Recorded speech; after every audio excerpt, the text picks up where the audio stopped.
Assalamualaikum dan salam sejahtera. Terima kasih kerana sudi menyertai kami pada hari ini dalam podcast Pod Sembang yang bertajuk Kepentingan Sosial Korporat dalam bidang perakaunan bersama pelajar dan komuniti setempat. Hari ini kita bawakan pensyarah berpengalaman iaitu Puan Nurafidah binti Abdul Rahman, penerima anugerah khas komuniti luar. Kita terus mulakan dengan soalan yang pertama. Okey Puan Rafidah, apa khabar? Baik, sihat. Sihat ya? Terima kasih Puan Aliza. Sibuk ke sekarang? Biasalah kan, sebab saya pun baru je semalam terlibat dengan program CSR juga. Memang tokoh CSR lah. Dekat Gua Tempurung lah macam tu. Okey, baiklah. Puan, kita ni tertarik dengan tajuk kita pada hari ini, CSR dalam bidang perakaunan. Jadi sebagai panel yang berpengalaman, boleh ke Puan share dengan kita apa itu CSR dalam perakaunan? Okey. Pertamanya terima kasih sebab sudi menjemput saya. Sebenarnya tak adalah berpengalaman sangat pun, cuma adalah beberapa aktiviti CSR yang kita jalankan. Okey. Dan seperti yang Puan tanya tadi, aktiviti CSR dalam perakaunan. Okey, kalau tanya pendapat peribadi saya lah, bila kata aktiviti CSR dalam perakaunan ini, kita bukan hanya fokus kepada kata akaun ni angka sahaja, dengan duit sahaja, debit, kredit, imbangan duga. Sebabnya bila kita hanya fokus kepada itu, duit sahaja, debit, kredit dan sebagainya, kita risau pelajar-pelajar ataupun masyarakat dia takut. Kan. Jadi bagi saya, bila CSR perakaunan dia lebih kepada kita nak mendekatkan komuniti dan pelajar-pelajar kita juga supaya berminat dengan perakaunan, dengan kita bukan hanya fokus kepada secara teorinya akaun saja, tapi kita menerapkan juga soft skill, confident level kat situ, amanah, konsep amanah. Sebab bila nak deal dengan akaun ni, kita bukan hanya perlu tahu debit, kredit, imbangan duga semua, tapi kita kena selitkan juga soft skill yang perlu ada untuk menjadi seorang accountant yang terbaiklah. Menarik ya Puan. Jadi di sini saya simpulkan sikitlah. Biasanya perakaunan ni orang selalu kaitkan keakuran syarikat yang berdaftar dengan Akta Syarikat 2016 untuk menyediakan penyata kewangan. Tapi sebenarnya di sebalik itu, kita juga boleh menyerapkan elemen CSR ya ke dalam kita punya laporan perakaunan itu sendirilah. Okey. Ya, dia macam ni Puan. Bila kita buat akaun ni, kita tentu nak ada orang kata integrity, follow dia punya rule dan sebagainya kan. Jadi di situ, kalau kata kita dalam kelas ke ataupun kita bila bercerita dengan komuniti sebagainya, dan buat pelajar kita buat CSR, kita hanya fokus kepada debit, kredit dan kelas, tapi orang kata sifat amanah, sifat kepada ketelusan, sifat kepada keyakinan tu semua takut tak ada. Jadi kita tak naklah accountant yang kita hasilkan nanti ataupun pekerja-pekerja yang berkaitan dengan kewangan yang kita hasilkan nanti, dia tak ada elemen-elemen tersebut. Nilai-nilai itu kan. Ya, betul. Ya, betul. Okeylah Puan. Kita telah melihat bagaimana tanggungjawab sosial tu diterapkan dalam perakaunan, kepentingan dia lah kan. Jadi, bagi Puan lah, kenapa akaun tu sendiri perlu ada CSR? CSR ada akaun, Puan dah cerita kan? Kenapa akaun tu kena ada CSR pula? Cuba Puan ceritakan kepentingan dia. Okey Puan, berkenaan dengan apa yang Puan tanya tadi, kenapa ataupun kenapa perlunya penerapan CSR dalam perakaunan. Okey, kenapa perlunya penerapan CSR dalam perakaunan ni? Okey, sebenarnya kita nak lebihkan kepada orang kata supaya komuniti, masyarakat ni dia percaya kepada profession accountant ni. Kita kan nak hasilkan pelajar-pelajar kita yang orang kata hebat dalam bidang perakaunan apa semua. Tapi kalau hanya setakat hebat mengira, menekan kalkulator, buat debit kredit, tapi orang kata soft skill yang mana benda tu kita tak dapat dalam orang kata Puan, dalam buku teori Puan pun biasa mengajar kan. Benda-benda tu kita kena orang kata kena dapat melalui program-program macam lah CSR. Jadi kat situlah dia akan bentuk kata pelajar-pelajar ini ada kata keyakinan diri, amanahnya, integritinya, yang mana insya-Allah kita mengharapkan bila mereka menjadi accountant nanti, mereka akan menjadi accountant yang orang kata mempunyai sifat-sifat berikut. Okey. Selain pada tu nak siasat ni juga bagi saya lah, kita nak bantu jugalah komuniti kita ni untuk celik dalam bidang kewangan ni.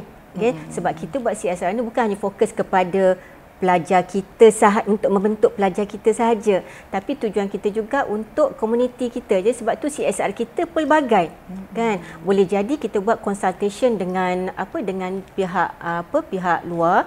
Jadi nak beri kesedaran kepada mereka, okey, terutamanya peniaga-peniaga IKS yang peniaga sederhana semua tu, kan. Mereka tak terdedah dengan orang kata simpan kira, perakaunan yang berstruktur ni, macam yang pernah dibuat sebelum ni lah, yang mana kita berkolaborasi dengan AIM, kan. Kita pergi kepada kedai-kedai yang ada di sekitar Tanjung Malim, Berang ni. So bila kita approach mereka, mereka kata, oh kena buat macam ni ya puan. Oh macam ni ke? Oh kalau nak buat loan memang kena buat macam ni. Jadi kat situ tu CSR-nya perlu. Sebabnya saya pernah buat orang kata perkongsian dengan peniaga-peniaga KS, kan. Bila kita bercerita tentang pentingnya kata simpan kira kewangan ini, yang mana kepentingan itu dia akan berkait pula dengan cukai dan sebagainya, nak buat loan. Jadi mereka rasa, oh macam ni ke, oh macam ni ke. Jadinya itulah saya rasa kepentingannya yang saya nampak lah. Iyalah. Jadi sebenarnya program CSR perakaunan ni, dia secara tak langsung kita menyingkap tersurat yang kena tahu dan tersirat di sebaliknya. Ya, betul puan. Kadang-kadang kita rasa kita nak berkongsi, tapi dalam masa yang sama kita dapat bagi kesedaran. Betul. Oh berkait, oh ini kena buat teks, oh ini nak buat loan. Selama ni agaknya mereka kalau nak buat loan pergi dekat firma perakaunan, tolong buat, kena charge, loan belum dapat lagi puan. Betul. Tapi dah nak kena hantar. Okey. Baiklah puan. Jadi kita pergi kepada soalan yang seterusnya. Kita cuba melihat secara lebih berfokus, memandangkan puan adalah daripada Politeknik. Jadi sebagai pensyarah perakaunan di Politeknik, mengapa puan rasa CSR penting dilaksanakan di institusi, terutama kepada pelajar dan masyarakat? Okey. So kalau nak tanyalah kenapa, sebab bagi saya memang pentinglah, kan. Penting sebab seperti saya cakap tadi, untuk pelajar kita ni, kita bukan hanya nak mereka dapat A, nak dapat pointer tinggi, betul kan puan? Puan sendiri pun mengajar pelajar perakaunan, kan. Jadi bila dia orang keluar nanti dengan membawa pun kata CGPA 4 flat, semua A, straight A, tapi di situ orang kata elemen soft skill yang perlu ada, yang perlu mereka bawa, yang perlu mereka combinekan dengan kerja mereka tu tak ada. Jadi sayanglah. So kita akan menghasilkan orang kata accountant, ataupun kalau bukan accountant pun eksekutif atau pekerja yang mungkin nanti orang kata rasuah, makan rasuah, yang tak telus, yang apa lagi, yang menipu dan sebagainya, yang tak confident. Jadi sebab itu kalau kita tengok kadang-kadang pelajar-pelajar latihan industri kita ni, kan, ada yang saya berkaitkan sikit dengan latihan industri, bila mereka pergi ke organisasi, ke company, kadang-kadang kita dapat feedback daripada ni, mereka ni boleh buat, tapi kadang-kadang dari komunikasi, confidence level tu kurang. Okey, jadi CSR inilah bagi saya satu platform untuk kita groom pelajar-pelajar kita ini, yang dapat for flat tu bukan setakat A di atas kertas, tetapi A juga orang kata dalaman mereka. Okey, kalau kita nak kaitkan pula CSR ini, kepentingan dia kepada masyarakat, komuniti, bagi saya apa yang saya nampak adalah yang seperti saya sebutkan tadi, dia akan memberi kesedaran kepada komuniti ataupun masyarakat betapa pentingnya apa kata simpan kira ni, menyimpan dokumen-dokumen kewangan kan. Sebab benda-benda itu yang akan membantu mereka untuk apa kata nak buat loan ke nanti, untuk percukaian dan sebagainya. Selain pada itu, dah tentunya dia akan lebih mendekatkan lagi institusi. Okay, kalau kita pisahlah dengan komuniti luar. So hubungan tu akan lebih terjalin lah. Mudahlah lain kali kalau nak buat program. Betul, Puan. Baiklah. Tadi kita bercakap pasal kepentingan kan kepada student dan masyarakat. Sebenarnya kita ni tak lihat kepentingan tu bukan sekadar untuk orang yang kita target, kan Puan? Kita yang menganjur pun setiap kali buat tu kita boleh lihat feedback dan juga boleh menaik tarafkan program-program mengikut kesesuaian lah. Jadi Puan, selama ni kalau kita cakap pasal CSR, sinonim dengan syarikat besar. Kalau CSR syarikat besar dapat liputan yang meluas kan. Tapi kalau biasanya institusi ni dia di kalangan warga institusi dan pelajar sajalah. Jadi Puan, di sini saya nak bertanyalah. Selama Puan dalam bidang perakaunan, dalam CSR perakaunan, boleh ke Puan kongsi dengan kita contoh-contoh CSR perakaunan yang pernah Puan laksanakan di peringkat komuniti? Okey. Bila spesifikkan kepada CSR perakaunan ni, dia kalau apa yang saya buat sebelum ni dengan tim saya,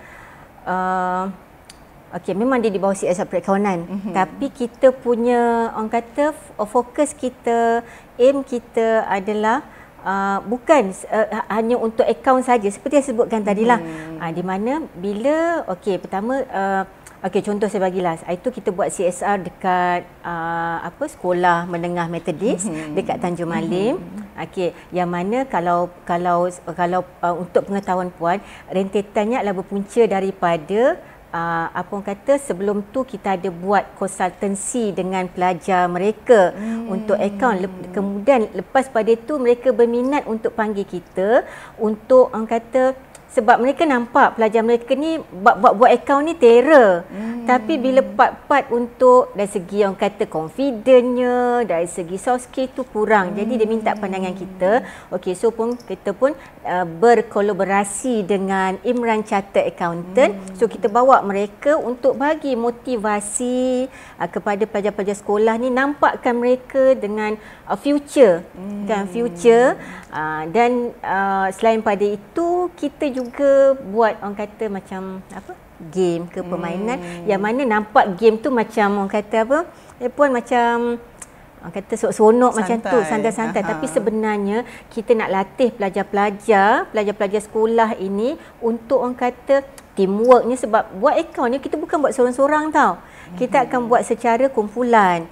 Dekat situ juga kita akan latih pelajar ni, kita buat decision making, buat keputusan. Kemudian amanah dengan kumpulan dan pelbagai lagi. Dan menyelesaikan konflik. Betul kan. Ni banyak sangat konflik kan. Hak ni kata tak boleh kan. Jadi kat situ kita nampak. Sama juga dengan pelajar kita yang menguruskan. Sebab memang masa CSR tersebut memang kita bagi pelajar kita yang uruskan. Jadi macam Puan cakap lah, menguruskan konflik tu betul. Menguruskan program tu macam mana. Sebab bagi saya perakaunan ni diluas. Bukan dia hanya tengok debit, kredit apa semua. Kalau setakat nak rekodkan contoh akaun ni debit, akaun ni kredit, saya rasa Puan pun maklumkan kita ada auto count, kita ada cloud accounting, betul? Benda tu sistem boleh buat, tapi macam mana pelajar kita ni nak amanah dengan apa yang dibuat, yang tu sistem tak boleh buat. Kan? Di sistem tak ada masalah. Sebab tu saya kata untuk dapat A, sebab tu saya bercakap dengan pelajar, nak dapat A untuk akaun tak ada masalah. Buatlah latihan pelbagai, buatlah sampai lunyai. Tapi kalau nak dapatkan seorang accountant, seorang pelajar, seorang pekerja yang ada dia punya dalaman dia yang amanah, jujur, ikhlas, timbuk semua tu dia tak akan jumpa dalam buku. Puan cakap Puan buat aktiviti tu bawa student. Betul. Jadi boleh ke Puan kongsi dengan kita yang telah Puan buat aktiviti CSR tu, apa kesan dia kepada Puan sendiri? kepada pelajar yang sama-sama membimbing tu, dan kepada komuniti. Kalau pelajar lah, kalau peruncit, impact dia lah secara lebih fokus lah. Okey. So kalau kesan tu kepada pelajar, okey, memanglah kalau habis-habis je program seronok puan kan, suka sebab mereka dapat dekat dengan dekat dengan komuniti kan.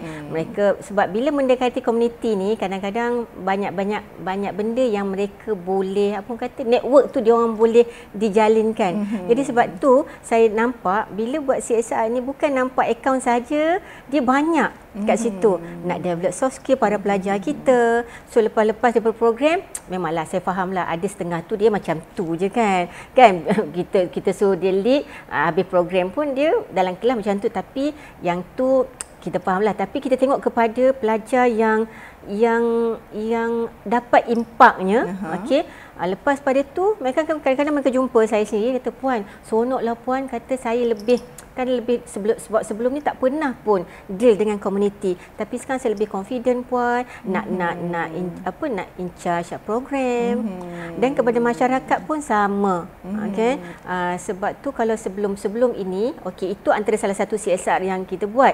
Yang ada lagi yang kita buat dengan AIM, yang kita pergi sendiri ke kedai-kedai IKS ini untuk bantu mereka sorting dokumen dan sebagainya. Di situ kalau kita dapat feedback daripada komuniti, mereka seronok. Mereka kata, oh mereka belajar sesuatu di situ, nak susun dokumen. Sebab untuk CSR yang itu memang kita bawa para pelajar ni, okey, untuk sama-sama dengan komuniti ni untuk sorting dokumen, untuk advice diorang. Praktikal lah. Betul, praktikal. Dan bila kita bawa pelajar kita tu, seperti saya kata, kita tak fokus pada akaun sahaja. Mungkin pelajar ni boleh advice dari segi contoh susun atur ke, kan, dari segi promosi, dari segi penyimpanan dokumentasi. Tapi masih dalam skop akaun, sebab akaun ni dia kan luas, kan luas, okey. Dan kita nak pelajar kita bukan hanya bila keluar tu orang kata tahu debit kredit saja, dia lebih lagi keusahawanan pun dia boleh, kan. Orang kata konsultansi pun boleh, bagi khidmat nasihat pun boleh, kan. Jadi kalau pada institusi pula, apa yang saya nampak kan hubungan tu, okey, hubungan tu lebih dekat antara institusi dengan masyarakat, dan jalinan kolaborasi, network. Sebab kita sebagai institusi perlulah ada jaringan yang banyak dengan komuniti, kan. Sebab kita nak bagi sesuatu kepada komuniti, dan komuniti pun nak terima sesuatu pada kita. Kita bukan buat syok sendiri. Jadi supaya PISAS ni kekal relevan dalam komuniti setempat, kan. Nampak jugalah fungsi dia. Selain pada itu ya puan, sebab kita nak saya lagi satu, kalau saya pun lupalah dalam plan strategik PISAS pun sendiri dia ada dia highlightkan, okey, untuk kita menghasilkan pelajar-pelajar kita yang pelajar yang holistik. Kan, yang mana orang kata dalam bidang keusahawanan, dalam pelbagai bidang lah. Maksudnya mereka mahirlah semua bidang. Jadi campak kat mana pun mereka boleh hidup. Ada serba-serbi walaupun sedikit ya puan. Betul lah tu. Okey. Jadi siapa sangka ya puan, program macam ni kita nampak kecil. Sasarannya kecil, AJK-nya pun kecil. Betul. Tapi kita tak tahu dia beri impact sebenarnya, impact yang mendalam kepada sasaran dan juga pelajar. Saya percaya ada pelajar yang juga puan bagi dia ruang untuk lead program, kan, dan bagi dia peluang untuk jadi sebahagian daripada jawatan kuasa. Okey, seterusnya puan, kita ni dah nak sampai ke penghujung. Jadi kalau puan ada apa-apa puan nak buat pesanan khidmat masyarakat, mungkin mewakili PISAS atau mewakili pensyarah komuniti ke, silakan puan. Dah hujung dah ya? Kejap ni rasanya ya. Okey, kata sebab puan nak bagi pesanan khidmat masyarakat. Okey. Sebenarnya apa yang saya nak sampaikan adalah saya nak mohon mungkin yang kepada yang mendengar kepada podcast ini, okey. So bila kita menjalankan CSR, okey, tak kisahlah CSR apa, tapi sebab di sini fokus adalah perakaunan, kita menjalankan aktiviti CSR tersebut bukan disebabkan oleh sebab kena buat, sebab bos suruh, tapi sebab wajib nak sampai KPI. Okey, yang tu memang dah tentulah kan. Tapi kita cuba kita terapkan dalam diri kita ni, kita buat program ini, kita dedahkan kepada para pelajar kita ini, kita buat CSR ni adalah sebab nak nak membentuk kepercayaan, nak meningkatkan kepercayaan masyarakat kepada kita. Okey, yang mana bila kita buat CSR ni, contoh kita buat konsultansi ke, kita buat bengkel dan sebagainya. So mereka confident, Pisas ni boleh nak bantu mereka. Jadi kat situ kita dapat bentuk kepercayaan masyarakat, supaya next time nanti mereka pun akan panggil kita untuk bantu mereka dalam bidang kewangan dan sebagainya.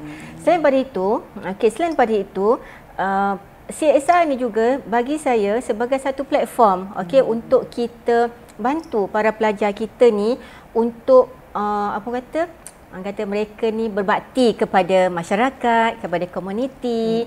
Apa yang mereka dapat dalam kelas, minta mereka apply di luar.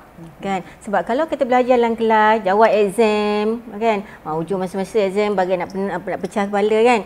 Dia macam saya cakap lah, dia akan dapat A tu, dia akan dapat.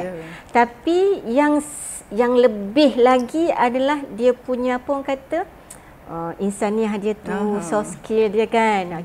Jadi kita bagi peluang pada pelajar kita untuk berbakti. Kita memberi dan komuniti tersebut menerima. Di situ kita menjadi orang yang bermanfaat untuk komuniti. InsyaAllah. Kalau boleh saya tambah lagi ya Puan.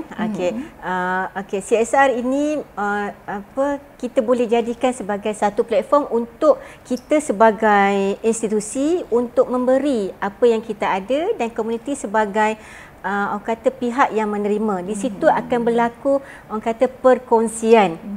Perkongsian yang yang mana akan memberi manfaat kepada kedua-dua pihak. Kita sebagai pihak institusi, kita akan dapat dari segi inilah pelajar kita lah. Pelajar kita akan lebih tu masa saya cakap tadi kan. Tapi di pihak komuniti, mereka akan adalah kesedaran tersebut. Okey, Puan.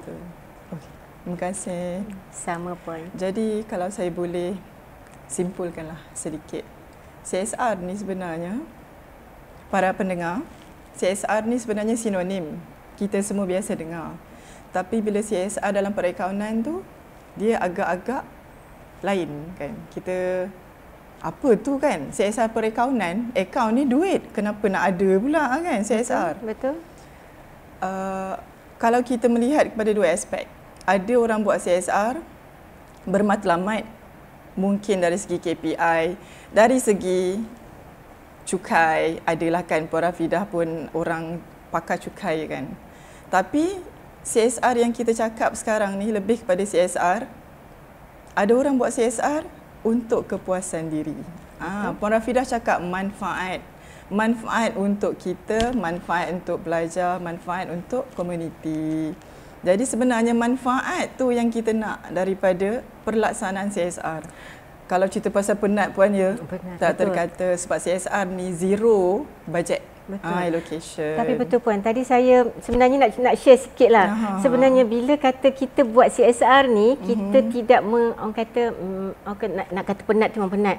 Kita tak mikirkan KPI tu, memang kita kena ni lah. Tapi bagi saya lah, secara jujurnya, saya puas hati.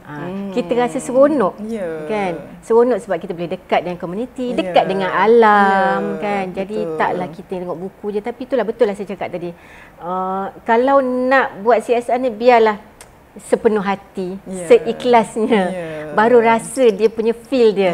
Betul. Jadi CSR ni sebenarnya paling besar kesan dia kepada orang yang melaksanakan, ketua pelaksana. Dia punya gembira tu sebenarnya lebih daripada orang yang menerima. CSR dalam perakaunan bukan benda yang mustahil, bukan benda yang luar biasa. Kalau kita simpan sedikit sebagai orang Islam, kita punya ganjaran tu untuk akhirat, kita akan buat banyak CSR. CSR kami di Pisas, saya sebenarnya ahli jawatan kuasa Puan Rafidah. CSR kami ni sebenarnya kami tak dapat sebarang duit, malahan kami pun mengeluarkan belanja sendirilah. Betul. Jadi kalau ada peluang kami nak berkongsi, kami akan terus berkongsi lah Puan ya. Betul.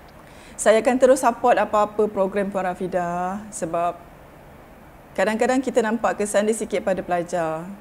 Tapi sikit-sikit tu ada pendedahan yang mungkin membantu dia pada masa akan datang. Sama juga dengan komuniti kan. Kalau diikutkan, kita juga terima feedback yang minta penambahbaikan. Jadi dari situ kita belajarlah. Itu maksud saya tadi kan Puan. Kita akan terus belajar. Lain kali kita buat tambah baik. Sempurna tu mungkin jauh. Tapi CSR tu sendiri mengembirakan kita dan orang-orang yang kita bantu dalam proses CSR. Terima kasih dan semoga kita berjumpa lagi di sesi akan datang. Assalamualaikum dan selamat sejahtera.